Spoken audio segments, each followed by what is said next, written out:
Bismillahirrahmanirrahim. Assalamualaikum warahmatullahi wabarakatuh. Hamdan kasiran thayyiban wa mubarakan fih kama yuhibbu rabbuna wa yardah. Asyhadu an la ilaha illallah wahdahu la syarikalah wa asyhadu anna Muhammadan abduhu wa rasuluh. Anak-anakku semua yang dirahmati Allah Subhanahu wa taala, kita lanjutkan pembahasan kita di tematika tentang peduli terhadap makhluk hidup.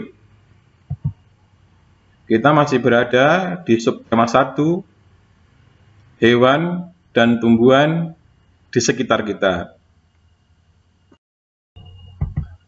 Alhamdulillah, pada hari ini kita sudah sampai ke pembelajaran 6. Di pembelajaran 6 ini, yang dibahas pertama adalah berwawancara.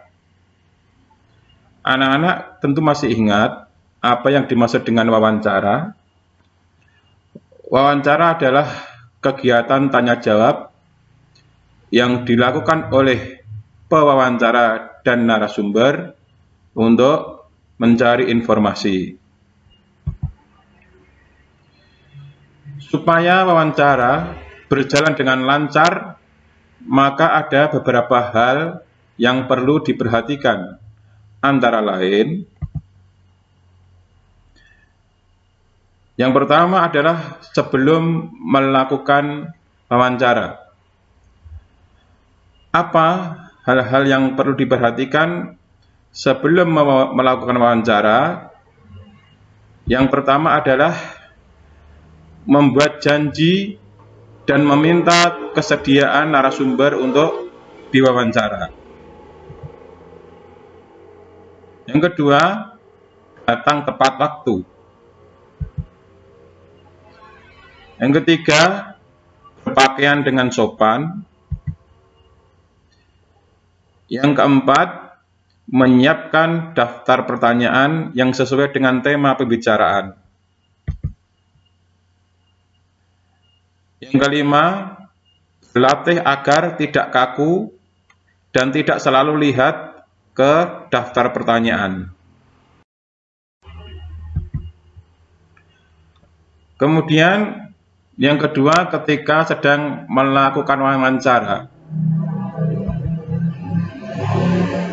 hal yang kita lakukan pertama kali ketika melakukan wawancara adalah memperkenalkan diri dan menyampaikan tujuan wawancara.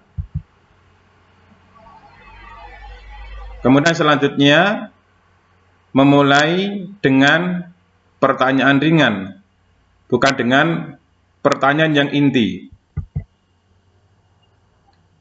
Kemudian yang ketiga, menanyakan persoalan sesuai dengan topik wawancara. Yang keempat, memperhatikan jawaban dari narasumber atau orang yang diwawancarai. Yang kelima, mencatat atau merekam jawaban dari narasumber. Yang keenam, mengusahakan agar tidak menyela narasumber. Dan yang ketujuh, membuat kesimpulan dari jawaban narasumber. Kemudian, hal-hal yang kita perlu lakukan setelah melakukan wawancara antara lain, yang pertama, mohon diri atau berpamitan kepada narasumber.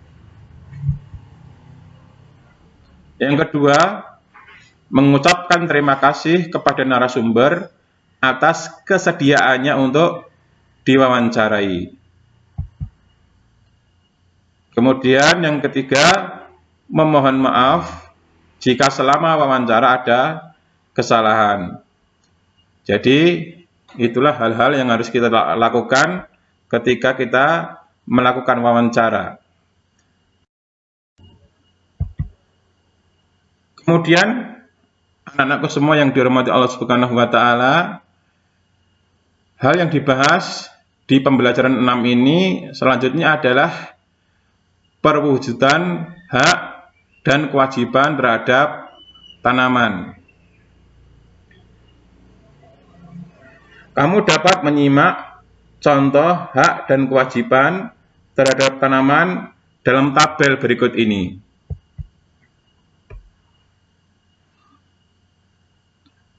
Hak terhadap tanaman nomor 1, memanfaatkan tanaman untuk dikonsumsi.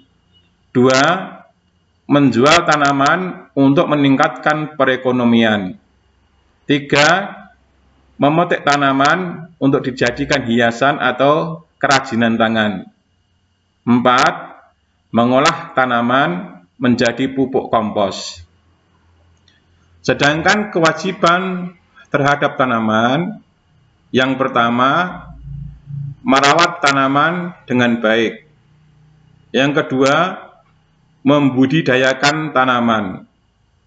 Yang ketiga, menjaga kelestarian tanaman. Yang keempat, memberikan pupuk untuk kesuburan tanaman. Demikian tadi contoh-contoh hak dan kewajiban terhadap tanaman. Kemudian anak solih, di akhir pembelajaran ini ada 2 soal yang anak-anak harus kerjakan. Yang pertama, buatlah 3 pertanyaan jika kamu akan mewawancarai seorang petani sayur. Pertanyaan nomor 2, sebutkan 2 sikap bijak yang kita lakukan terhadap tanaman padi. Demikian anak-anakku semua, materi pelajaran yang Ustaz sampaikan pada hari ini. Semoga Allah memberikan kemudahan kepada anak-anak untuk memahaminya. Marilah pembelajaran pada hari ini kita tutup dengan doa kafaratul majelis. Subhanakallahumma wa bihamdika asyhadu an la ilaha illa anta astaghfiruka wa atubu ilaik. Assalamualaikum warahmatullahi wabarakatuh.